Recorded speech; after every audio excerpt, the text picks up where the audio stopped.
Hello everyone, मैं Lavkush Upadhyay biology faculty at Dakshina स्वागत करता हूं आप सभी का दक्षिणा ई लर्निंग प्लेटफॉर्म पे। तो आज का जो हमारा टॉपिक है lecture number 14 of human reproduction. So today I am going to discuss about the types of placenta. I already have discussed about the placenta and the functions of placenta in my last class. In my last class, I already have discussed about the functions of placenta. Placenta एक endocrine tissue है, एक nutritive tissue है, excretion में role play करता है और इसका जो मेन रोल है, प्राइमरी रोल है, ये क्या करता है? Exchange of nutrients and excretory material between the mother and the foetus. तो यहाँ पे प्लेसेंटा एक फंक्शनल यूनिट कंसीडर की जाती है। This is the functional unit between the foetus and the maternal blood that you called placenta.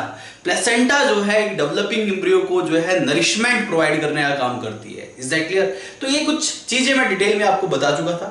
Placenta जो है इसके अलावा अल्ट्रा फिल्ट्रेशन का भी काम करती है। प्लेसेंटा से कुछ यूजफुल एंटीबॉडीज भी पास हो जाते हैं फीटस को, जो कि फीटस को प्रोटेक्ट करने का काम करते हैं। इसके अलावा कुछ यहाँ पे हार्मफुल पैथोजेंस भी प्लेसेंटा को क्रॉस करके फीटस के बॉडी के अंदर एंटर कर जाते हैं। इसमें मैंने कुछ आपको एग्जांपल्स भी बताए थे, जैसे जर्मन मीजल्स हो गया या एचआईवी हो गया या फिर मीजल्स हो गया, एनसेफेलाइटिस हो गया, पॉलीमाइलिटिस हो गया। ये कुछ ऐसे वायरस है जो कि प्लेसेंटा को क्रॉस करके फीटस को की बॉडी के अंदर एंटर कर जाते हैं और फीटस को भी इन्फेक्ट करते हैं। इसके अलावा कुछ हार्मफुल केमिकल्स और कुछ ड्रग्स भी ऐसे होते हैं जो कि प्लेसेंटा को क्रॉस करते हैं, फीटस की बॉडी में एंटर कर जाते हैं, जिससे कि फीटस की ग्रोथ पे उसका साइड इफेक्ट पड़ता है।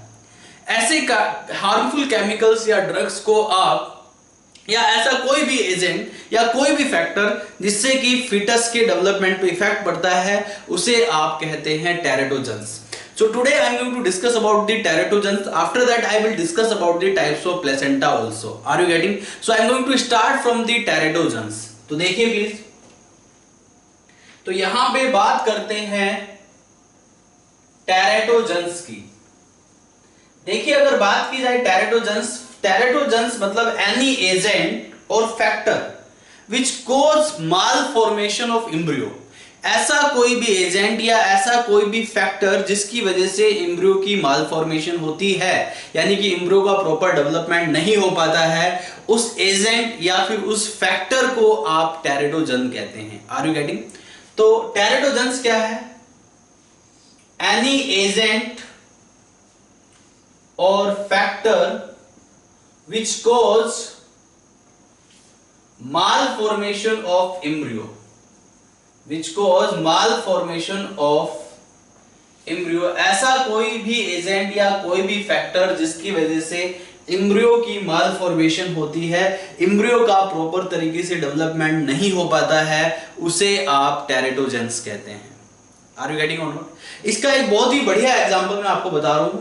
एक ड्रग 1970 के डिकेड्स में यूरोप में मोस्ट वाइडली यूज की जाती थी, जिसका नाम था थैलिडोमाइड। एक ड्रग का मैं यहाँ पे एग्जांपल लिख रहा हूँ, राइट। इसमें टेरेटोजेंस में कोई भी फैक्टर या कोई भी ऐसा एजेंट हो सकता है जो कि एम्ब्रियो के मालफॉर्मेशन के लिए रिस्पॉन्सिबल हो सकता है, जो कि एम्ब्रियो की ग्रोथ के लिए रिस्पॉन्सिबल हो सकता है, एम्ब्रियो की ग्रोथ को प्रिवेंट करने के लिए रिस्पॉन्सिबल हो सकता है। इसके अलावा यहाँ एक जरूर पॉइंट लिखिएगा आप, I am going to discuss with you. यहाँ पे एक चीज मैं आपको और बता दूं, जनरली ये जो फैक्टर्स होते हैं, जिसके बाद I will come to the thalidomide also. इसके अलावा यहाँ पे एक मेजर इंपॉर्टेंट पॉइंट, ये जितने भी फैक्टर्स होते हैं या जितने भी एजेंट होते हैं, मेजॉरिटी ऑफ एजेंट्स और factor cause of malformation of embryo generally in first trimester of pregnancy. पहला जो ट्राइमेस्टर होता है प्रेगनेंसी का, उसमें जो है वो बहुत ही सेंसिटिव फेज है फीटस की ग्रोथ के लिए। कोई भी ऐसा हार्मफुल एजेंट या कोई भी ऐसा हार्मफुल फैक्टर उस फीटस की ग्रोथ को रिटार्ड कर सकता है, उसके डेवलपमेंट को रोक सकता है, मालफॉर्मेशन कर सकता है। ये पॉइंट आपको याद रखना है। ये कभी कभी एग्जाम में क्वेश्चन भी पूछ लिया जाता है कि कौन सी स्टेज ऐसी है जो कि प्रेगनेंसी की ऐसी कौन सी स्टेज है जो कि फीटस के लिए एक सेंसिटिव स्टेज है। Are you getting? तो ध्यान दीजिए, the first trimester of pregnancy, the first trimester of pregnancy, जो फर्स्ट ट्राइमेस्टर ऑफ प्रेगनेंसी है, the first trimester of pregnancy is very sensitive is very sensitive for foetal growth. तो यहां पे fetal growth के लिए बहुत ही सेंसिटिव फेज है। अगर कोई भी एजेंट, कोई भी फैक्टर यहां पे इंटरफेयर करता है फीटस की ग्रोथ के साथ, तो उससे उसकी मालफॉर्मेशन हो सकती है। कोई भी केमिकल सब्सटेंस, कोई भी हार्मफुल ड्रग या alcohol, cause of malformation of embryo. तो यहां पे एक प्रेग्नेंट लेडी को ऐसे जो हार्मफुल केमिकल सब्सटेंस है, राइट, या ड्रग्स है, उनको अवॉइड करने की जरूरत होती है, अदरवाइज तो ऐसी कंडीशन डेवलप हो सकती है। तो फर्स्ट ट्राइमेस्टर जो होता है फीटल ग्रोथ के लिए बहुत ही सेंसिटिव होता है। यहां पे एक एग्जांपल मैं आपको बताता हूं। थैलिडोमाइड एक ड्रग है। इस ड्रग का इस्तेमाल किया गया 1970 के डिकेड्स में, most widely used in Europe. Europe की कंट्रीज में इस ड्रग का 1970 के डिकेड्स में काफी इस्तेमाल किया गया, लेकिन इस ड्रग के कुछ बाद में हार्मफुल इफेक्ट देखे गए और उसके बाद ये जो ड्रग है इसको जो है बैन कर दिया गया। थैलिडोमाइड जो ड्रग है, थैलिडोमाइड ये जो ड्रग है mainly use for the treatment of morning sickness in pregnant lady. एक प्रेग्नेंट लेडी में इस ड्रग का इस्तेमाल किया जाता था मॉर्निंग सिकनेस के ट्रीटमेंट के लिए। किसके लिए? मॉर्निंग सिकनेस के ट्रीटमेंट के लिए प्रेग्नेंट लेडी में इस ड्रग का इस्तेमाल किया जाता था। लेकिन इस ड्रग के जो एडवर्स इफेक्ट पड़े, what are the adverse effect of this drug? इस ड्रग के जो मेजर एडवर्स इफेक्ट देखे गए, तो यहां पे जो मेजर एडवर्स इफेक्ट है इस ड्रग के, जैसे कि यहां पे माल फॉर्मेशन ऑफ एम्ब्रियो, राइट। यहां पे सबसे पहले आप लिखिए, यहां पे इस ड्रग के सबसे ज्यादा जो इफेक्ट देखे गए, you have to understand about this, listen carefully. इसके जो एडवर्स इफेक्ट्स देखे गए, जैसे कि कॉन्जेनाइटल हार्ट डिजीज, इससे बच्चे में जो बच्चा पैदा होता था, या तो उसमें कॉन्जेनाइटल हार्ट डिजीज देखी गई, या कुछ ऐसे भी केस देखे गए जिसमें मालफॉर्मेशन हुई लॉन्गर लिम्स की ग्रोथ जो है रुक गई। एम्ब्रियोनिक डेवलपमेंट के टाइम पे लॉन्गर लिम्स नहीं डेवलप हो पाए। Are you getting or not? Stop the growth of longer limbs की ग्रोथ स्टॉप हो गई, जिसकी वजह से दो डिसऑर्डर्स देखे गए। और ये जो डिसऑर्डर्स थे, इसमें मोस्ट कॉमन डिसऑर्डर था फोकोमिलिया एंड एमेलिया। फोकोमिलिया का मतलब है यानी कि जो बच्चा पैदा हुआ विदाउट देयर फोर लिम्स, उसके फोर लिम्स एब्सेंट थे, बिना हाथ वाला बच्चा पैदा हुआ, राइट। यानी कि मॉन्स्टर लाइक बेबी पैदा हो गया, राइट, बिना लिम्स वाला बेबी पैदा हो गया, हाथ नहीं है। अमेलिया मतलब हाथ और पैर दोनों ही नहीं है। तो ये कंडीशन देखी गई, right, just because of using of this thalidomide drugs. तो फर्स्ट ट्राइमेस्टर ऑफ प्रेगनेंसी जो होता है वो बहुत ही सेंसिटिव होता है फीटस की ग्रोथ के लिए।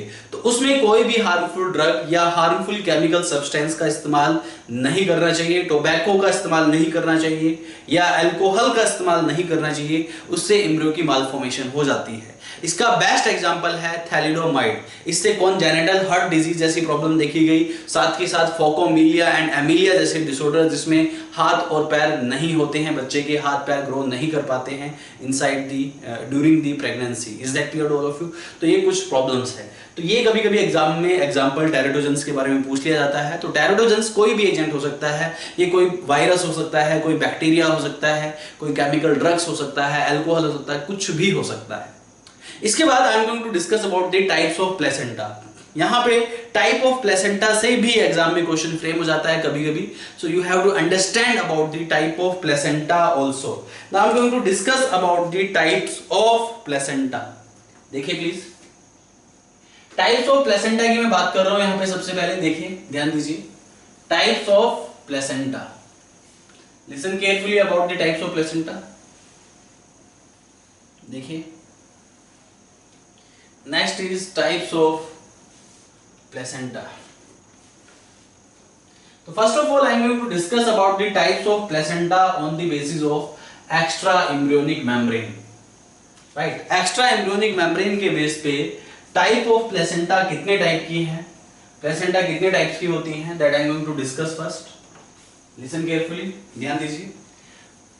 तो on the basis of extra embryonic layer, as I already told you before कि प्लेसेंटा जो बनती है वो combination of maternal tissue as well as foetal tissue, maternal और फिटल टिश्यू दोनों के ही कॉम्बिनेशन से तैयार होती है।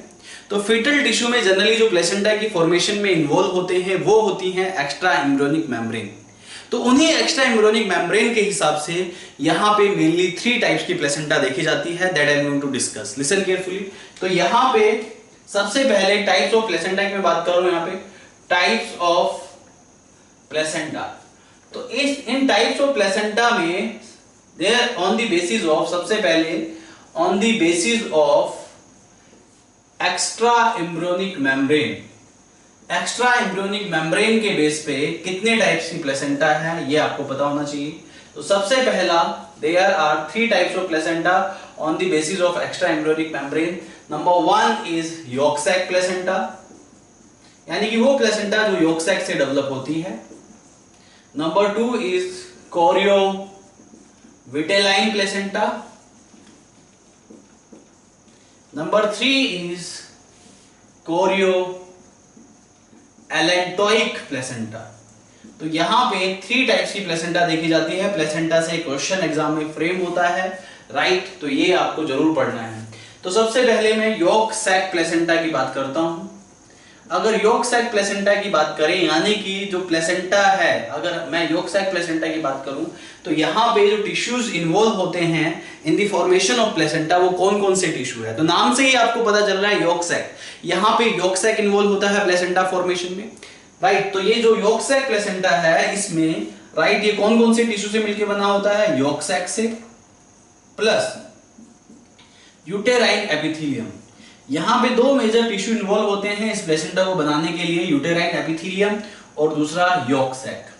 यॉर्क सैक जनरली प्लेसेंटा जो देखी जाती है ये लोअर वर्टेब्रेट्स में इस टाइप की प्लेसेंटा देखी जाती है, खासकर इलास्मोब्रैंक या जिसको आप शार्क कहते हैं। इलास्मोब्रैंक और शार्क में यॉर्क सैक प्लेसेंटा होती है। वो प्लेसेंटा यॉर्क सैक और उसके यूटेराइन एपिथेलियम से मिलकर बनी होती है। तो इसका जो बेस्ट एग्जांपल है वो है इलास्मोब्रैंक्स। इलास्मोब्रैंक में एग्जांपल कौन सा है, शार्क। शार्क एक विविपेरस एनिमल है जैसे कि आप जानते हैं, राइट। तो यहां पे इसकी जो प्लेसेंटा है वो यॉर्क सैक और यूटेराइन एपिथेलियम से बनी होती है और इसको आप यॉर्क सैक प्लेसेंटा कहते हैं। उसके बाद next is chorio vitelline placenta. तो यॉर्क सैक प्लेसेंटा हो गया। इसके बाद हम बात करते हैं कोरियो विटेलाइन प्लेसेंटा के बारे में। अगर बात करें कोरियो विटेलाइन प्लेसेंटा की, तो ये chorio vitelline placenta 2 different tissues से मिलकर बना होता है। ये कोरियन जो कि एक एक्स्ट्रा एम्ब्रियोनिक मेम्ब्रेन होती है, मैंने बताया था कोरियन जो है वो डिराइव होती है, ओरिजिनेट होती है ट्रोफोब्लास्ट से, एंड यहाँ पे एक्स्ट्रा एम्ब्रियोनिक मेसोडर्म से। ये मैं आपको बता चुका हूँ, एक्स्ट्रा एम्ब्रियोनिक मेम्ब्रेन के बारे में डिटेल में डिस्कस कर चुका हूँ आपके साथ। तो ये जो कोरियो विटेलाइन प्लेसेंटा है, दिस इज फॉर्म्ड ऑफ, ये किस किस से बनी होती है, कोरियन से बनी होती है, और विटेलाइन का मतलब यॉर्क सैक से बनी होती है। This placenta is developed by chorion and yolk sac. तो कोरियन और यॉर्क सैक से मिलके ये कोरियो विटेलाइन प्लेसेंटा डेवलप होती है। Are you getting or not? तो यहाँ पे कोरियन और यॉर्क सैक से मिलके जो प्लेसेंटा डेवलप हुई है उसको आप कोरियो विटेलाइन प्लेसेंटा बोलते हैं। तो कोरियो विटेलाइन प्लेसेंटा का एग्जांपल क्या है? ये कोरियो विटेलाइन प्लेसेंटा जनरली मेटाथीरियंस में देखी जाती है। मेटाथीरियंस में कौन कौन से एनिमल्स आते हैं, जैसे ओपोसम, जैसे कंगारू, ये सब किस में आते हैं, मेटाथीरियन एनिमल्स में आते हैं। तो ये एग्जांपल आप लिख सकते हैं, ओपोसम, कंगारू। तो यहां पे ये जो एनिमल्स हैं मेटाथीरियन, इनकी जो प्लेसेंटा है वो कोरियन प्लस यॉर्क सैक, इन दोनों के टिश्यू के कॉम्बिनेशन से बनी होती है। नेक्स्ट मैं बात करता हूं chorio allantoic placenta. Next is chorio allantoic placenta की बात करते हैं। अगर बात की जाए कोरियो एलेंटोइक प्लेसेंटा की, तो ये जो कोरियो एलेंटोइक प्लेसेंटा है, this is made up of Korean and allantois. Korean जो है वो डिराइव होता है ट्रोफोब्लास्ट से, एंड एलेंटोइस जो डिराइव होता है एक्स्ट्रा एम्ब्रियोनिक मेसोडर्म से डिराइव होता है। As I already told you before. तो यहाँ पे जो प्लेसेंटा बनती है ये दो डिफरेंट टिश्यू के कॉम्बिनेशन से बनती है। ये बनती है कोरियन प्लस एलेंटोइस, ये दो एक्स्ट्रा एम्ब्रियोनिक मेम्ब्रेन से बनती है, एलेंटोइस एंड कोरियन। तो एलेंटोइस और कोरियन से मिलकर बनती है ये choriovitelline placenta, right, chorioallantoic placenta. और ऐसी जो प्लेसेंटा देखी जाती है जनरली इसके जो एग्जांपल्स होंगे वो होंगे यूथेरियंस। इसमें ह्यूमन बींग्स को भी आप कैटेगराइज कर सकते हैं। एग्जाम में क्वेश्चन फ्रेम हो सकता है कि ह्यूमन बींग में कौन से टाइप की प्लेसेंटा होगी, तो chorio allantoic on the basis of involvement of extra embryonic membrane. तो एक्स्ट्रा एम्ब्रियोनिक मेम्ब्रेन, कौन से एक्स्ट्रा एम्ब्रियोनिक मेम्ब्रेन का इन्वॉल्वमेंट होता है ह्यूमन प्लेसेंटा को बनाने के लिए? Korean allantois.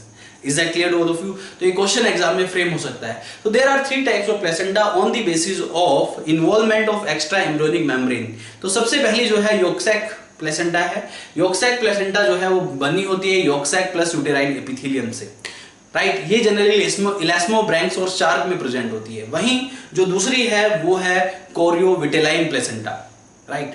कोरियोविटेलाइन प्लेसेंटा जो है वो कोरियन प्लस योक-सैक से मिलकर बनी होती है, that's why called choriovitelline placenta. और जो कोरियोविटेलाइन प्लेसेंटा है, that choriovitelline placenta is mainly present in metatherian. वहीं जो तीसरी है chorioallantoic placenta. Chorioallantoic placenta जो होती है वो कोरियन प्लस एलेंटोइक से मिलकर बनी होती है and this is generally present in eutherians. ये यूथेरियंस में प्रेजेंट होती है। Are you getting or not? यानी कि ह्यूमन बींग में कोरियो एलेंटोइक टाइप की प्लेसेंटा पाई जाती है। तो we also categorise in eutherians order. Is that clear? Eutherian के ऑर्डर में हम ह्यूमन बींग को कैटेगराइज करते हैं। तो ये कोरियो एलेंटोइक प्लेसेंटा उसमें प्रेजेंट होती है। इसके बाद हम बात करते हैं types of placenta on the basis of number of barriers. तो फीटस और मैटरनल ब्लड और फीटल ब्लड के बीच में कितने नंबर ऑफ बैरियर्स हैं, कितने नंबर ऑफ बैरियर से मिलकर प्लेसेंटा बनती है, राइट। इसी बिहाफ पे प्लेसेंटा कितने टाइप की होगी? 5 टाइप्स की होगी। Now I am going to discuss other 5 types of placenta. So listen carefully about the other 5 types of placenta, right. तो ध्यान दीजिए यहाँ पे other 5 types of placenta on the basis of number of barriers. तो number of barriers के हिसाब से जो अदर 5 टाइप्स ऑफ प्लेसेंटा है वो कौन कौन सी है, that I am going to discuss now. देखिए please, on the basis of number of barriers, तो कितने बैरियर्स हैं इस बिहाफ पे जो प्लेसेंटा है वो कितने टाइप की होती है, you have to understand about this. देखिए प्लीज, नेक्स्ट इज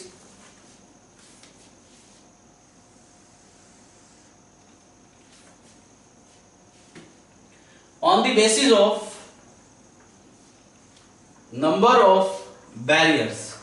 तो नंबर ऑफ बैरियर्स के बिहाफ पे यहां पे प्लेसेंटा कितने टाइप्स की है। तो सबसे पहले तो यहां पे आपको on the basis of number of barrier से पहले आपको ये कंफर्म करना है कि मैक्सिमम कितने बैरियर्स हो सकते हैं या कितने टाइप्स के बैरियर है between foetal blood and maternal blood. So you have to understand about this. तो यहां पे सबसे पहले मैं टाइप ऑफ बैरियर्स की बात कर रहा हूं। तो यहां पे जो टाइप ऑफ बैरियर्स है between foetal blood and maternal blood. तो फीटल ब्लड और मैटरनल ब्लड के बीच में कितने टाइप्स के बैरियर्स हैं, इस बिहाफ पे प्लेसेंटा को 5 टाइप्स में कैटेगराइज किया जाता है। तो यहाँ पे ये जनरली 6 टाइप्स के बैरियर होते हैं, ये आपको पता होना चाहिए। सबसे पहला जो बैरियर है, राइट, हम यहाँ पे 6 बैरियर्स में से 3 टाइप्स के barrier generally, right, foetal barrier होते हैं और 3 टाइप्स के बैरियर जनरली मैटरनल बैरियर होते हैं। तो जो फीटल बैरियर होते हैं इसमें सबसे पहला जो बैरियर है 6 टाइप के बैरियर्स में, एंडोथेलियल ऑफ फीटस, उसके बाद कनेक्टिव टिश्यू ऑफ फीटस, उसके बाद यहाँ पे कोरियन, ये फीटल बैरियर्स है। 3 बैरियर्स जो होते हैं ये फीटल बैरियर्स हैं, राइट। मैं डायग्राम की हेल्प से भी आपको बता देता हूँ कि ये फीटल बैरियर्स कैसे होते हैं। So you have to understand about this also. देखिए प्लीज, तो यहाँ पे टोटल देखो, सपोज दैट यहाँ पे ये जो आप बैरियर देख रहे हैं ये मैंने रेड लाइन से ड्रॉ कर दी, एक लाइन है सपोज दैट ये, और यहाँ पे ये बैरियर होगा एंडोथेलियल बैरियर। कौन सा बैरियर होगा? This is endothelial barrier, endothelial of foetus. Is that clear to all of you? बात समझ में आ रही है? एंडोथीलियल बैरियर के बाद जो नेक्स्ट बैरियर होगा वो होगा कनेक्टिव टिश्यू का barrier. This is the connective tissue of foetus, another is connective tissue of foetus, right? This is the connective tissue of foetus, connective tissue of foetus barrier. इसके बाद जो तीसरा barrier होगा वो होगा, is that clear? Third barrier will be chorion, right? Another barrier, तीसरा जो barrier है यहाँ पे जो मैंने तीसरी लाइन ड्रॉ की है, ये सीक्वेंस वाइज होता है। सबसे अंदर एंडोथीलियल, फिर कनेक्टिव, और उसके बाद जो बैरियर होगा वो होगा कोरियन। वो कौन सा बैरियर होगा? कोरियन। ये जो तीनों बैरियर आप देख रहे हैं, these are the foetal barriers. ये क्या है बेटा? फीटल बैरियर्स हैं, राइट? इसके बाद 3 बैरियर्स ऑफ फीटस, इसके बाद 3 बैरियर्स ऑफ मदर। तो मदर मैटरनल टिश्यूज के 3 बैरियर्स कौन कौन से हैं आपको ये पता होना चाहिए। फिर नेक्स्ट इज अदर 3 बैरियर्स में यहाँ पे सबसे पहले यूटेराइन एपिथेलियम आएगा, ठीक है? उसके बाद connective tissue of mother, right? उसके बाद एंडोथीलियल टिश्यू ऑफ मदर। तो ये यहाँ पे एंडोथीलियल टिश्यू ऑफ मदर, ये यहाँ पे मैटरनल बैरियर्स हैं। तो यहाँ पे जो टोटल बैरियर्स हैं वो कितने टाइप के हैं बेटा? 6 टाइप्स के डिफरेंट बैरियर्स हैं। तो अब हम यहाँ पे मैटरनल बैरियर्स की बात कर लेते हैं। तो मैटरनल बैरियर्स में यहाँ पे ये जो सबसे पहले जो आया है ये बैरियर, ये आप देखिए मैटरनल बैरियर है, ये होगा यूटेराइन एपिथेलियम, राइट? इसके बाद जो सेकंड बैरियर होगा वो होगा कनेक्टिव टिश्यू ऑफ, देखिए कनेक्टिव टिश्यू को मैंने चाहे फीटस का हो या मदर का हो, ब्लू कलर के मार्कर से ड्रॉ किया है, राइट? तो इसके बाद कनेक्टिव टिश्यू, ये कनेक्टिव टिश्यू किसका होगा? मदर का होगा। Is that clear? और जो तीसरा जो बैरियर होगा यहाँ पे, third and last barrier will be endothelial. Endothelial blood vessels है, that's why I am drawing with red marker. अब यहाँ पे ये एंडोथीलियल होगा, ये कौन सा होगा बेटा? एंडोथीलियल होगा। Is that clear to all of you? तो यहाँ पे फीटल बैरियर्स और ये 3 बैरियर्स कितने हो गए? Maternal barriers. तो फीटल ब्लड और मैटरनल ब्लड के बीच में यहाँ पे टोटल कितने बैरियर्स है? यू कैन काउंट, यहाँ पे टोटल 6 बैरियर्स हैं, राइट? तो यहाँ पे फीटल ब्लड और फीटल टिश्यूज में और मैटरनल टिश्यूज में जो कॉमन बैरियर्स है, देखिए फीटल टिश्यू में एंडोथीलियल है, मैटरनल में भी एंडोथीलियल है, फीटल में कनेक्टिव है, मैटरनल में भी कनेक्टिव है, बाकी फीटल में कोरियन है और मैटरनल में यूटेराइन एपिथेलियम है। तो टोटल यहाँ पे 6 टाइप के बैरियर्स होते हैं। तो on the basis of number of barriers यहाँ पे टोटल कितने टाइप की प्लेसेंटा होगी? On the basis of number of barriers यहाँ पे जो टोटल प्लेसेंटा होगी वो होगी 6 डिफरेंट टाइप की placenta. So you have to understand about this also. So next is on the basis of number of barriers there will be 6 different types of placenta. So you have to understand about this. Please listen carefully. Right? ये आपको diagram draw करना है. This is very important. On the basis of number of barriers, तो number of barriers के हिसाब से यहाँ पे total different, 5 different types की placenta होती है. देखिए. तो पहली जो टाइप की प्लेसेंटा है वो है सिंडेस्मोकोरियल। तो फर्स्ट टाइप की प्लेसेंटा कौन सी है? हम सीक्वेंस वाइज करते हैं। पहली मैं बताता हूं आपको। पहली जो होती है वो एपिथेलियोकोरियल है। कौन सी है? एपिथेलियोकोरियल। एपिथेलियोकोरियल यानी कि यहाँ पे टोटल 6 बैरियर्स प्रेजेंट होते हैं।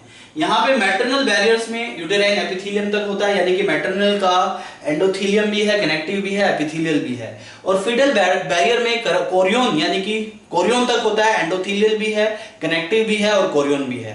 तो एपिथेलियोकोरियल में all 6 barriers are present, right? तो यहाँ पे एक पॉइंट आपको लिखना है, यहाँ पे ऑल 6 बैरियर्स आर प्रेजेंट। 6 के 6 बैरियर्स यहाँ पे प्रेजेंट होते हैं इन केस ऑफ एपिथेलियोकोरियल। तो उसको समझना बड़ा आसान है, सारे के सारे बैरियर्स यहाँ पे प्रेजेंट है। और इसका एग्जांपल है horse and ass and horse, इन दोनों में एपिथेलियोकोरियल प्लेसेंटा होती है और इनमें 6 के 6 बैरियर्स प्रेजेंट होते हैं। इसके बाद सेकंड इज सिंडेस्मोकोरियल। सिंडेस्मोकोरियल में एग्जैक्टली क्या होता है ये मैं आपको बता देता हूं। सिंडेस्मोकोरियल प्लेसेंटा में देखिए नंबर ऑफ बैरियर्स घटते जाएंगे, ओनली 5 बैरियर्स आर प्रेजेंट।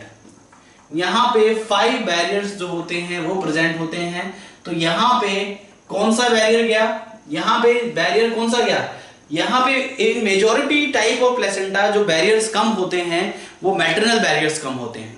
तो यहां पे यूटेराइन एपिथेलियम एब्सेंट होता है, यहां पे यूटेराइन एपिथेलियम का इरोजन हो जाता है, uterine epithelium is eroded, right. तो इसमें 5 बैरियर्स होंगे, टोटल मैंने 6 बैरियर्स बताए थे आपको। तो यहां पे कौन सा गया, मैटरनल पार्ट का बैरियर पहले जाता है। तो यहां पे मैटरनल पार्ट का कौन सा बैरियर गया, यहां पे जो यूटेराइन एपिथेलियम है, uterine epithelium is eroded. Uterine epithelium का इरोजन हो जाता है, इरोडेड हो जाती है यूटेराइन एपिथेलियम। तो दिस इज सिंडेस्मोकोरियल। तो सिंडेस्मोकोरियल पहले एपिथेलियोकोरियल था, उसके बाद सिंडेस्मोकोरियल। और जो तीसरा है वो है यहां पे एंडोथीलियोकोरियल। यहां की यानी कि यहां पे एंडोथीलियोकोरियल में पहले 5 बैरियर्स, पहले टोटल 6 बैरियर्स थे, इस बार 5 बैरियर्स, इस बार कितने होंगे 4 बैरियर्स। तो यहां पे टोटल 4 बैरियर्स प्रेजेंट होते हैं एंडोथीलियोकोरियल में। एंडोथीलियोकोरियल यानी कि यहां पे कोरियन तक तो सारे बैरियर्स हैं ऑफ फीटस, यानी कि फीटस के तीनों बैरियर हैं, लेकिन मदर का सिर्फ एंडोथीलियम है, यानी कि यहां पे 2 बैरियर्स इरोडेड, यानी कि यहां पे टोटल 4 बैरियर्स आर प्रेजेंट। तो इसमें 4 बैरियर्स आर प्रेजेंट। ये इस तरह से क्वेश्चन एग्जाम में फ्रेम होते हैं, तो ये आपको बात याद रखनी है। 4 बैरियर्स आर प्रेजेंट, इसमें सिर्फ 4 बैरियर्स प्रेजेंट होते हैं। और यहां पे जो इरोडेड होता है uterine epithelium and what, uterine epithelium and connective tissue of maternal, connective tissue of mother eroded। यहां पे यूटेराइन एपिथेलियम और कनेक्टिव टिश्यू ऑफ मदर जो है वो इरोडेड हो जाती है, यानी कि उसका इरोजन हो जाता है। तो सिर्फ 4 बैरियर्स रहते हैं। इसके बाद number 4 is haemochorial. Haemochorial placenta generally human being में पाई जाती है और इसमें सिर्फ 3 बैरियर्स आर प्रेजेंट। ये बात आपको याद रखना है, right. This right, you have to remember this thing कि यहां पे haemochorial, this is very important, it will definitely frame as question in your exam. तो यहां पे हीमोकोरियल प्लेसेंटा क्या होती है, इस हीमोकोरियल प्लेसेंटा में, राइट, यहां पे 3 barriers are present. Haemochorial placenta में सिर्फ 3 बैरियर्स प्रेजेंट होते हैं, यानी कि यहां पे जो पूरा जो मैटरनल टिश्यू है प्लेसेंटा का, वो पूरा का पूरा इरोडेड हो जाता है, यानी कि पूरे के पूरे का इरोजन हो जाता है मैटरनल टिश्यू का। सिर्फ फीटल टिश्यू के 3 बैरियर्स बचते हैं, इसे आप हीमोकोरियल प्लेसेंटा कहते हैं। And such kind of placenta is found in human being. किसमें पाई जाती है ये, ह्यूमन बीइंग में पाई जाती है, प्राइमेट्स में पाई जाती है, right. Human being, apes, lemur, इन सब में हीमोकोरियल प्लेसेंटा पाई जाती है। अच्छा, मैंने यहाँ पे आपको एपिथेलियोकोरियल के एग्जांपल में हॉर्स एंड एस लिखा है। सिंडेस्मोकोरियल के एग्जांपल में जो आएगा वो क्या क्या आएगा, जैसे कि बफेलो, राइट, काउ, सीप। सिंडेस्मोकोरियल के एग्जांपल है ये बफेलो, काउ, सीप, गोट एंड कैमल। ये एग्जांपल से भी कभी कभी क्वेश्चन फ्रेम हो जाते हैं। तो सिंडेस्मोकोरियल में आपको एग्जांपल लिखना है बफेलो, काउ, सीप, गोट एंड कैमल। वहीं एंडोथीलियोकोरियल के एग्जांपल भी लिखिए जरा। इसमें आएगा टाइगर, कैट, लायन, ये सब किसमें आएंगे, कार्निवोरस एंडोथीलियोकोरियल में। तो हीमोकोरियल में ह्यूमन बीइंग, एप्स, लेमूर। ये एग्जांपल भी आपको लिख के एक बार ये देखने हैं, याद करने हैं, तो बड़ा आसान होगा इनको याद करना। इसके बाद लास्ट टाइप की जो प्लेसेंटा है on the basis of number of barriers, that is haemoendothelial. Haemoendothelial placenta. अगर हम हीमोएंडोथीलियल प्लेसेंटा की बात करें तो यहां पे ओनली 1 बैरियर इज प्रेजेंट। सारे बैरियर नहीं होते हैं, सिर्फ एक ही बैरियर रहता है, यानी कि यहां पे फीटस के बैरियर भी निकल जाते हैं। Only 1 barrier will be present, ये बात आपको याद रखनी है। ओनली 1 बैरियर इज प्रेजेंट, सिर्फ एक ही बैरियर प्रेजेंट होता है हीमोएंडोथीलियल में। यहां पे ऑल बैरियर्स इरोडेड, जितने भी अदर 5 बैरियर्स होते हैं सबका इरोजन हो चुका है। तो यहां पे ऑल बैरियर्स इरोडेड, सारे के सारे बैरियर्स निकल गए हैं, एक्सेप्ट सिर्फ एक बैरियर रहता है, except endothelial of foetus, endothelium of foetus. Endothelium of foetus को छोड़ के जितने भी अदर 5 बैरियर्स हैं यहाँ पे, एंडोथेलियम ऑफ फीटस को छोड़ के जितने भी अदर 5 टाइप्स के बैरियर है सबके सबका इरोजन हो जाता है। और इस टाइप की प्लेसेंटा जो हीमो एंडोथेलियल प्लेसेंटा देखी जाती है, इसका एग्जांपल है rat and rabbit. Rat and rabbit में हीमो एंडोथेलियल टाइप की प्लेसेंटा देखी जाती है। तो on the basis of number of barriers total 5 types की प्लेसेंटा होती है, टोटल 6 टाइप्स के बैरियर्स होते हैं। फीटस के जो बैरियर्स होते हैं उसमें सबसे पहले एंडोथेलियल, फिर कनेक्टिव, फिर कोरियन, राइट। मैटरनल बैरियर में यूटेराइन एपिथेलियम, फिर कनेक्टिव, फिर एंडोथेलियम। तो टोटल 6 टाइप के बैरियर्स होते हैं। तो on the basis of number of barriers total 5 types की प्लेसेंटा होती है। पहली है एपिथेलियो कोरियल प्लेसेंटा। एपिथेलियो कोरियल प्लेसेंटा में ऑल 6 बैरियर्स आर प्रेजेंट। इसका एग्जांपल है हॉर्स एंड एस। वहीं दूसरी है सिनडेस्मोकोरियल प्लेसेंटा। इसमें 5 बैरियर्स प्रेजेंट होते हैं, यूटेराइन एपिथेलियम का इरोजन हो जाता है और इसके एग्जांपल है, क्या एग्जांपल है, बफेलो, काउ, गोट, सीप, कैमल, ये सिनडेस्मोकोरियल के एग्जांपल है। वहीं जो तीसरी है वो है एंडोथेलियोकोरियल। एंडोथेलियोकोरियल में यहाँ पे 4 बैरियर्स प्रेजेंट होते हैं।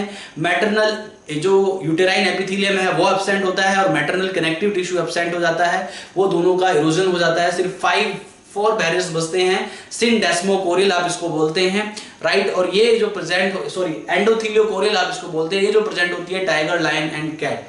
वहीं हीमोकोरियल में पूरा का पूरा मैटरनल टिश्यू का इरोजन हो जाता है, सिर्फ 3 बैरियर्स बचते हैं, वो भी फीटल बैरियर बचते हैं। और इस टाइप की जो प्लेसेंटा है उसको आप हीमोकोरियल कहते हैं। और ये जो प्लेसेंटा है ये प्रेजेंट होती है ह्यूमन बींग्स में, एप्स में, लेमूर में। Is that clear? वहीं जो लास्ट टाइप की प्लेसेंटा मैंने बताई आपको हीमो एंडोथेलियल। हीमो एंडोथेलियल में all barriers are eroded except 1, सिर्फ एक ही बैरियर प्रेजेंट होता है, that is endothelial of foetus. And इस टाइप की जो प्लेसेंटा पाई जाती है वो पाई जाती है रैबिट में एंड रैट में। So this is about the types of placenta on the basis of number of barriers, right. Now I am going to discuss other types of placenta on the basis of distribution of villi, right. और इसके बाद एक और type के placenta के बारे में discuss करूंगा on the basis of, right, erosion of uterine part eight the time of parturition. इस बेस पे प्लेसेंटा होती हैं। तो ये 2 डिफरेंट टाइप्स के प्लेसेंटा बचे हैं that I am going to discuss, so listen carefully. इसके बाद देखिए other type of placenta, right. देखिए other 3 types of placenta that I am going to discuss. देखिए other 3 type of placenta on the basis of shedding of uterine tissue, right. तो यहां पे ये 3 types की कौन कौन सी है, you have to understand about this. तो इन 3 टाइप्स में number 1 is non deciduous placenta, number 2 is deciduous placenta and number 3 is contradeciduous placenta. So there are other 3 types of placenta that I am going to discuss now. तो सबसे पहले हम बात करते हैं नॉन डेसिडुअस प्लेसेंटा की। Non deciduous placenta में generally delivery के टाइम पे इस टाइप की प्लेसेंटा में क्या देखा जाता है, at the time of delivery, right, no part of placenta which is no uterine part of placenta will shed off. तो uterine part of placenta will not be shed off, right, during the time of delivery. इस type की placenta को आप non deciduous placenta कहते हैं। तो non deciduous placenta का मतलब क्या है, there is no break of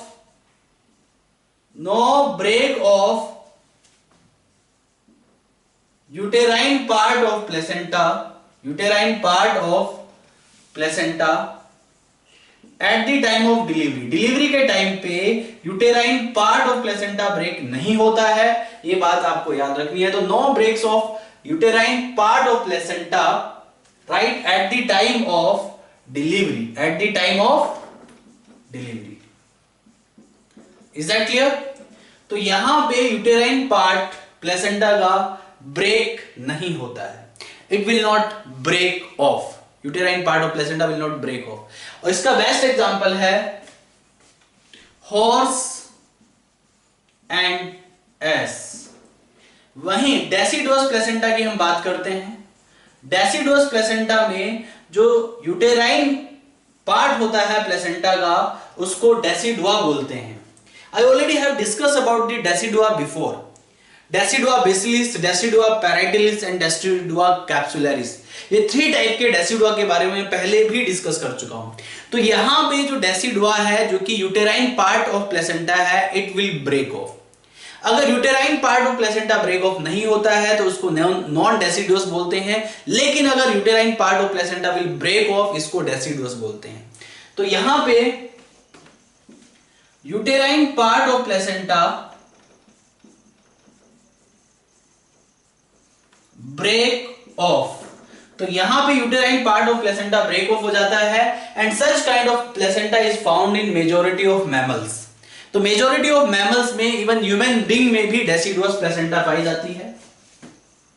आप इसमें ह्यूमन बीइंग को भी कंसीडर कर सकते हैं। ह्यूमन बीइंग में भी डेसिडुआ, ये मैं आपको पहले भी एक बार रिपीट कर चुका हूं, बता चुका हूं कि जो डेसिडुआ है, जो यूटेराइन पार्ट ऑफ प्लेसेंटा है, it will break off at the time of delivery. तो मेजॉरिटी ऑफ मैमल्स में डेसिडुअस प्लेसेंटा पाई जाती है। इसके अलावा जो तीसरी टाइप की प्लेसेंटा है, जिसे आप कॉन्ट्रा डेसिडुअस प्लेसेंटा कहते हैं। अगर बात करें कॉन्ट्रा डेसिडुअस प्लेसेंटा की, तो कॉन्ट्रा डेसिडुअस प्लेसेंटा में even fetal part of placenta will retain.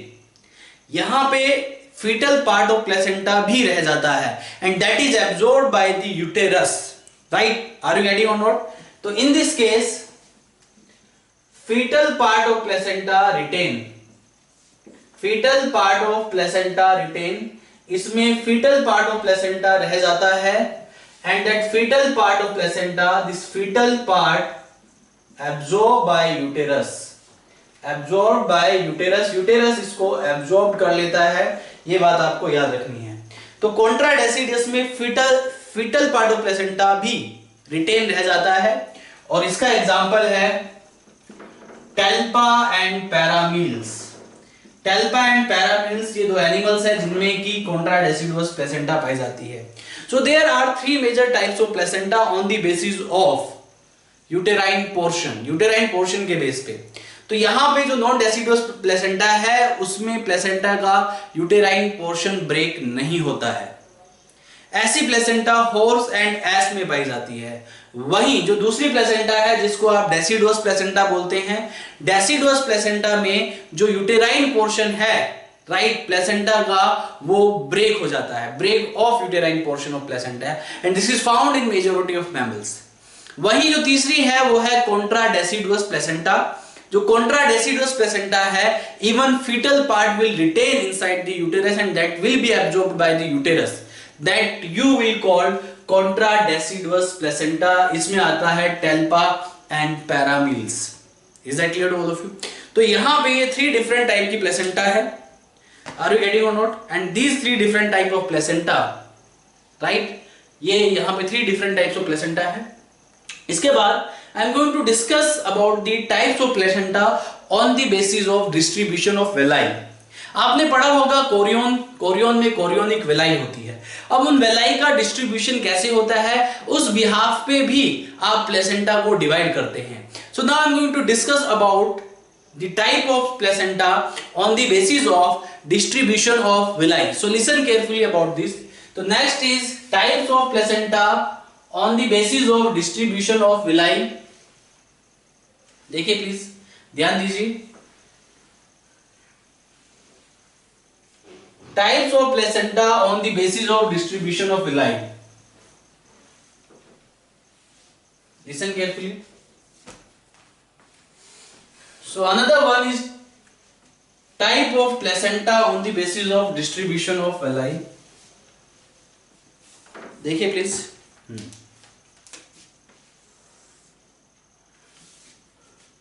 On the basis of distribution of villi, तो on the basis of distribution of villi, that you called types of placenta on the basis of distribution of villi। इसमें सबसे पहले है diffuse placenta। हम सबसे पहले diffuse placenta की बात कर लेते हैं। This is very easy. तो यहां पे इसको मैं डायग्राम की हेल्प से आपको बता देता हूं। अगर diffuse placenta की बात करें, सपोज दैट ये कोरियन और यहां पे ये एम्ब्रियो, तो यहां पे जो प्लेसेंटा है, इस प्लेसेंटा में यहां पे इस तरीके से कोरियोनिक विलाई देखने के लिए मिलते हैं थ्रू आउट द सरफेस। तो ये जो आप देख रहे हैं दिस इज कॉल्ड विलाई। ये प्लेसेंटल विलाई या कोरियोनिक विलाई आप बोलते हैं। तो डिफ्यूज प्लेसेंटा में जनरली क्या देखा जाता है कि these villi are distributed throughout the embryo और you can say throughout the placenta. पूरी प्लेसेंटा पे यूनिफॉर्मली डिस्ट्रीब्यूटेड होते हैं। Are you getting or not? Is that clear? इसे आप डिफ्यूज प्लेसेंटा कहते हैं। तो डिफ्यूज प्लेसेंटा में जो विलाई है डिस्ट्रीब्यूटेड थ्रू आउट प्लेसेंटा, ये पूरी की पूरी प्लेसेंटा में डिस्ट्रीब्यूटेड होते हैं।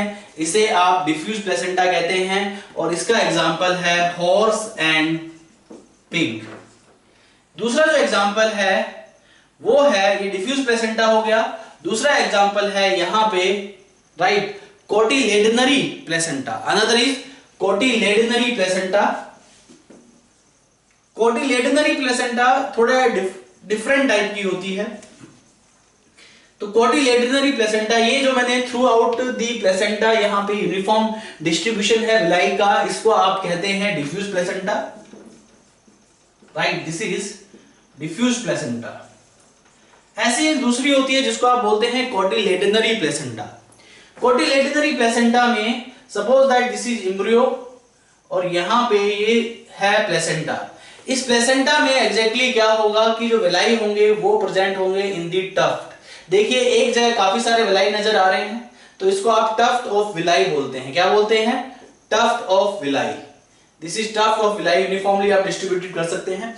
तो यहां पे कोटिलेडनरी प्लेसेंटा में जो विलाई होते हैं वो सिंगली प्रेजेंट नहीं है, विलाई जो है उनका टफ्ट प्रेजेंट है।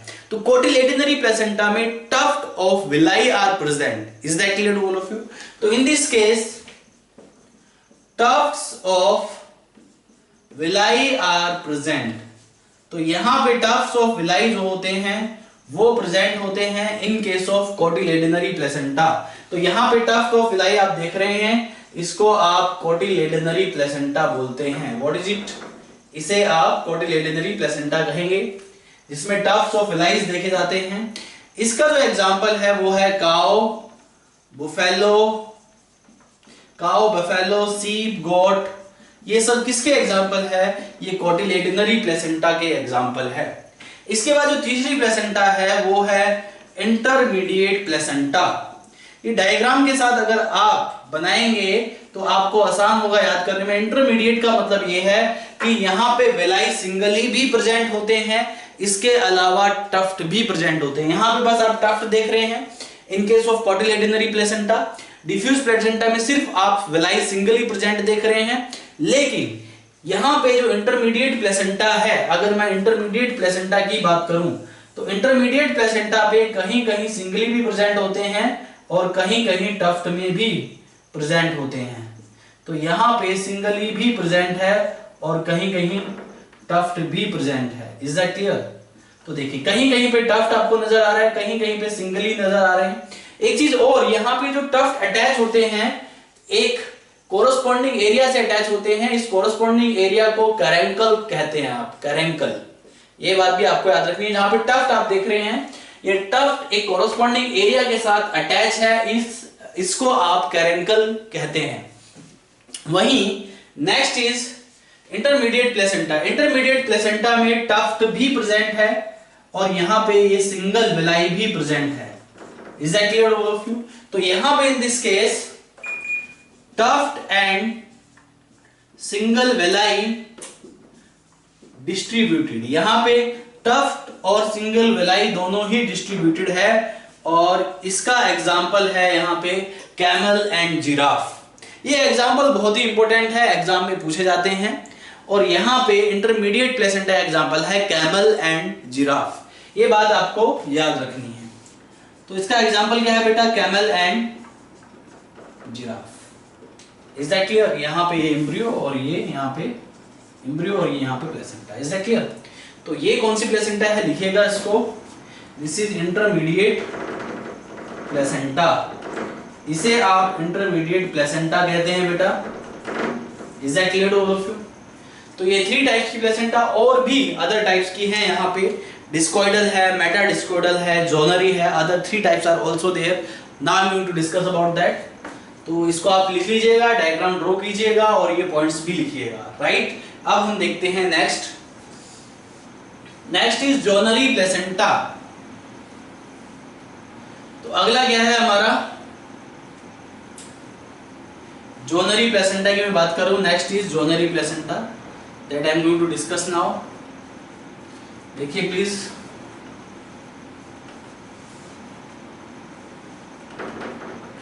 ध्यान दीजिएगा यहाँ पे।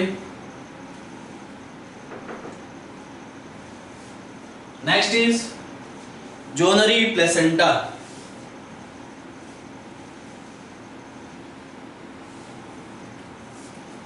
That I am going to discuss now. अगला है जोनरी प्लेसेंटा। क्या है जोनरी प्लेसेंटा में जो विलाई का डिस्ट्रीब्यूशन होता है वो इन the form of 2 transverse band. Villi distributed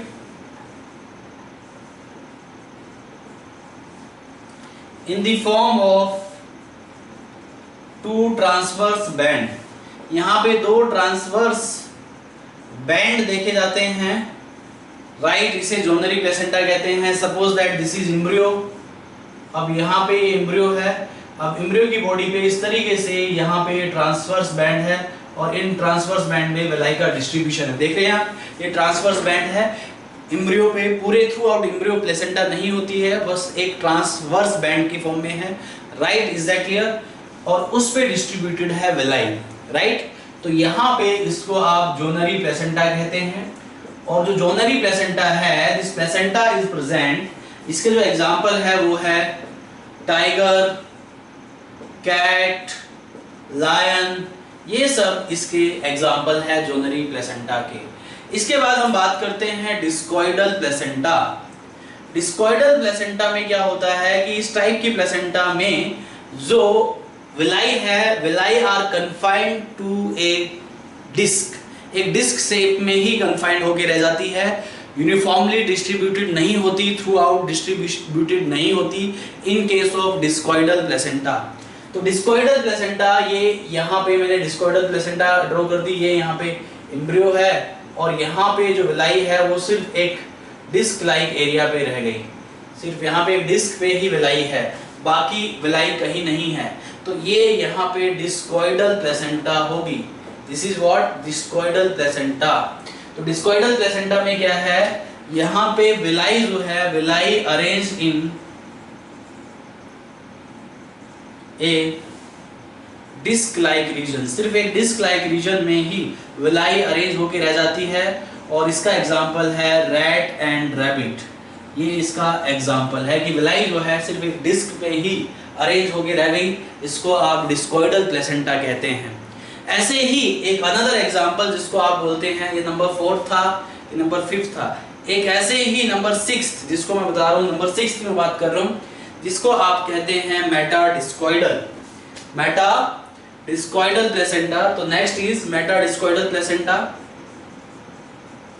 अगर हम मेटा डिस्कॉइडल प्लेसेंटा की यहाँ पे बात करें तो जो मेटा डिस्कॉइडल प्लेसेंटा है ये थोड़ा डिफरेंट टाइप की प्लेसेंटा है।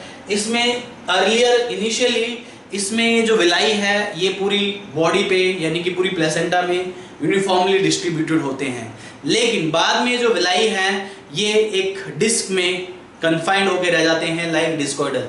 डिस्कॉइडल में एट द बिगिनिंग ही वो कन्फाइंड रहते हैं एक डिस्क पे, डिस्क लाइक एरिया में। वहीं मेटा डिस्कॉइडल में अर्लियर टाइम पे वो यूनिफॉर्मली थ्रू आउट जो है डिस्ट्रीब्यूशन होता है उनका, और लेटर वो डिस्क शेप में कन्फाइंड हो जाती है, राइट। तो यहाँ पे ये स्पेशल टाइप की प्लेसेंटा है। इनिशियली जो डिस्ट्रीब्यूशन ऑफ विलाई है, villi distribution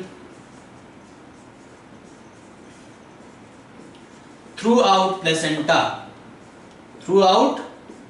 placenta initially, but later यहाँ पे विलाई जो होती हैं वो कन्फाइंड टू दी डिस्क, लेकिन बाद में वो विलाई एक डिस्क में कन्फाइंड हो जाती है।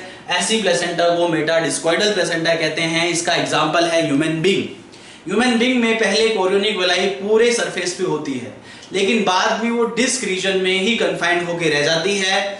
Are you getting or not? वो है मेटाडिस्कोइडल प्लेसेंटा, और इसका जो एग्जांपल है वो है ह्यूमन बीइंग। ये आप जरूर लिखिएगा, ये एग्जांपल एग्जाम में फ्रेम हो सकता है, this is very important. Human being में डिस्कोइडल प्लेसेंटा नहीं, मेटाडिस्कोइडल प्लेसेंटा होती है। क्यों? क्योंकि इनिशियली उसमें थ्रू आउट विलाई डिस्ट्रीब्यूशन होता है, लास्ट में वो जो विलाई हैं वो कन्फाइंड हो जाती है एक डिस्क रीजन में। Is that clear to all of you? So this is all about the types of placenta on the basis of distribution of villi. सबसे पहले मैंने बताया आपको डिफ्यूज प्लेसेंटा में throughout placenta uniformly distribution होता है villi का, इसे आप डिफ्यूज प्लेसेंटा कहते हैं, हॉर्स एंड पिग में पाया जाता है। इसके बाद नेक्स्ट इज कोटिलेडनरी प्लेसेंटा में जो विलाई होती है वो जो होती है arrange in the form of tuft. वो टफ्ट एक कॉरस्पॉन्डिंग टिश्यू के साथ अटैच होता है जिसे आप कैरेंकल कहते हैं। और ये जो इस टाइप की जो कोटिलेडनरी टाइप की जो प्लेसेंटा है काउ, बुफेलो, सीप एंड गोट इसमें पाई जाती है। वहीं तीसरी जो टाइप की प्लेसेंटा है वो है इंटरमीडिएट टाइप प्लेसेंटा। यहाँ पे विलाई इंटरमीडिएट टाइप में विलाई जो है सिंगली भी प्रेजेंट होती है, इसके अलावा विलाई टफ्ट में भी प्रेजेंट होती है। इंटरमीडिएट टाइप की प्लेसेंटा कैमल एंड जिराफ में पाई जाती है। चौथी टाइप की है जोनरी प्लेसेंटा। यहाँ पे विलाई का जो डिस्ट्रीब्यूशन होता है सिर्फ एक ट्रांसवर्स बैंड, दो ट्रांसवर्स बैंड की फॉर्म में होता है, राइट। इसे जोनरी प्लेसेंटा बोलते हैं। ये lion, tiger, cat and dog इन सब में पाई जाती है। वहीं यहाँ पे डिस्कोइडल प्लेसेंटा में विलाई का जो डिस्ट्रीब्यूशन होता है that is confined to a disc, और ये रैट एंड रैबिट में पाई जाती है। मेटाडिस्कोइडल प्लेसेंटा में विलाई का डिस्ट्रीब्यूशन जो है इनिशियली थ्रू आउट होता है लेकिन later confined to the disc, और मेटाडिस्कोइडल प्लेसेंटा जो है वो ह्यूमन बीइंग में पाई जाती है। तो इसी के साथ types of placenta is completed, right, on the basis of distribution of villi. तो यहाँ पे टाइप्स ऑफ प्लेसेंटा को एक बार आप लिख के देखना, इसके एग्जांपल्स आप लिखना, और उसके बाद जब इससे रिलेटेड आप क्वेश्चंस करेंगे तो ये आपको आसानी से याद हो जाएगा। So this is not that much difficult task for you, right, this is very easy to learn. इसके बाद मैं बात कर रहा हूँ नेक्स्ट इज एक स्ट्रक्चर की मैं और बात कर लेता हूँ, अम्बिलिकल कॉर्ड। अम्बिलिकल कॉर्ड जो है इसके बारे में मैंने नहीं बताया था, एक अम्बिलिकल कॉर्ड के बारे में भी जान लीजिए। अम्बिलिकल कॉर्ड एग्जैक्टली है क्या, अम्बिलिकल कॉर्ड क्या रोल प्ले करती है। उसके बाद I will come to the another topic gestation, that I will discuss in next class. Gestation मैं अगली क्लास में डिस्कस करूंगा, लेकिन अम्बिलिकल कॉर्ड के बारे में मैं आज ही डिस्कस करने वाला हूं। तो यहाँ पे देखिए नेक्स्ट इज अम्बिलिकल कॉर्ड की मैं बात करता हूं, तो थोड़ा सा समझाना है मुझे अम्बिलिकल कॉर्ड के बारे में आप लोगों को। Is that clear to all of you? क्योंकि अम्बिलिकल कॉर्ड से भी क्वेश्चन फ्रेम हो जाता है, you have to understand about this. तो next is umbilical cord. So next is what? Umbilical cord that I am going to discuss now. Please listen carefully about the umbilical cord. Please. तो यहाँ पे जो है अगला है umbilical cord, right? तो देखिए प्लीज, हम बात करते हैं umbilical cord की। So what is exactly umbilical cord? umbilical cord का डायग्राम मैंने आपको कल ड्रॉ भी करके बताया था। अम्बिलिकल कॉर्ड जो है this is the actual connection between fetus and placenta. Fetus और प्लेसेंटा के बीच का जो एक्चुअल कनेक्शन है अम्बिलिकल कॉर्ड होती है। Is that clear? This is what, this is the actual connection between fetus and the placenta. Fetus और placenta के बीच का जो एक्चुअल कनेक्शन माना जाता है वो अम्बिलिकल कॉर्ड को माना जाता है। Are you getting or not? इसका जो डायमीटर है, इस अम्बिलिकल कॉर्ड का डायमीटर सिलेंड्रिकल होती है, डायमीटर लगभग 2 सेंटीमीटर होता है। इसकी जो लेंथ होती है लगभग 50 to 60 सेंटीमीटर होती है, ये बात आपको याद रखनी है।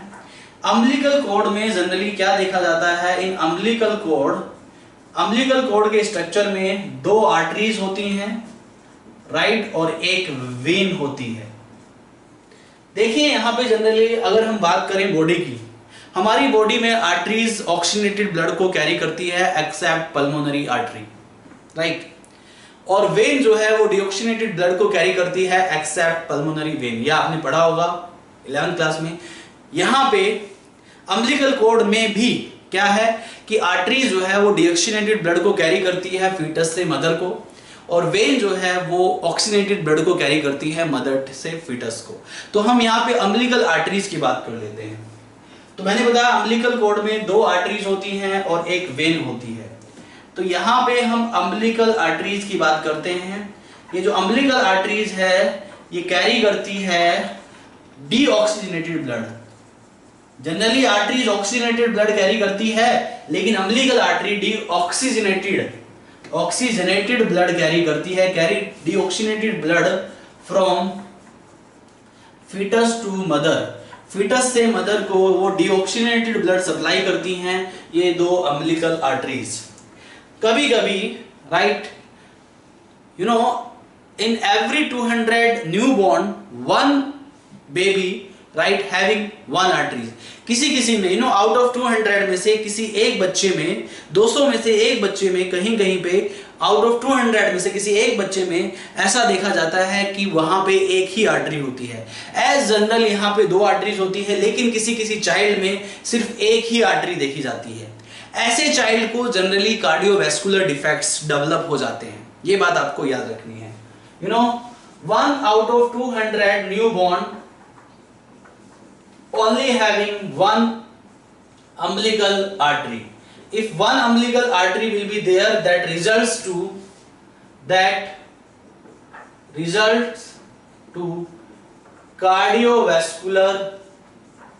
cardiovascular defect in young ones. उसमें जो है कार्डियोवैस्कुलर डिफेक्ट हो जाएगा जिसके पास एक अम्बिलिकल आर्टरी होगी। और वहीं यहाँ पे जो अम्बिलिकल वेन है ये क्या काम करती है? Umbilical when general when deoxygenated blood को कैरी करती है, लेकिन यहाँ पे जो अम्बिलिकल वेन है वो कैरी करती है ऑक्सीजनेटेड ब्लड को फ्रॉम मदर टू फीटस। ये बात आपको याद रखनी है।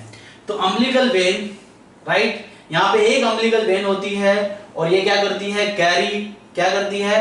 Carry oxygenated blood. ये ऑक्सीजनेटेड ब्लड को कैरी करती है किसको? From mother to fetus. तो मदर से फीटस में ये ऑक्सीजनेटेड ब्लड को कैरी करने का काम करती है, जिसको आप अम्बिलिकल वेन कहते हैं। Is that clear to all of you? So this is about umbilical vein, umbilical arteries and umbilical cord. Is that clear to all of you? जब फीटस की डिलीवरी होती है, उस डिलीवरी के टाइम पे some portion of umbilical cord remain attached with the fetus, but that can shed off during 12 to 15 days after the delivery of the child. ये बात याद रखिएगा। आपने देखा होगा जब कोई बच्चा पैदा होता है तो उसमें अम्बिलिकल कोड का कुछ पोर्शन अटैच रह जाता है, लेकिन 12 से 15 दिन में वो अम्बिलिकल कोड का पोर्शन अपने आप ही उससे डिटैच हो जाता है। Right, so this is all about umbilical cord. तो अम्बिलिकल कोड क्या है? This is the actual connection between fetus and placenta. इसमें 2 आर्टरीज होती हैं, 2 अम्बिलिकल आर्टरी होती हैं और एक वेन होती है। ये दोनों आर्टरीज डीऑक्सीजनेटेड ब्लड को कैरी करती हैं फ्रॉम किससे? फ्रॉम डीऑक्सीजनेटेड ब्लड को कैरी करती है फीटस से मदर को। और यहाँ पे जो अम्बिलिकल वेन होती है वो ऑक्सीजनेटेड ब्लड को कैरी करती है किससे? मदर से फीटस को। So this is all about umbilical cord. इसके बाद right my next topic is gestation, that I will discuss in my next class. तब तक के लिए thank you very much, bye bye, take care.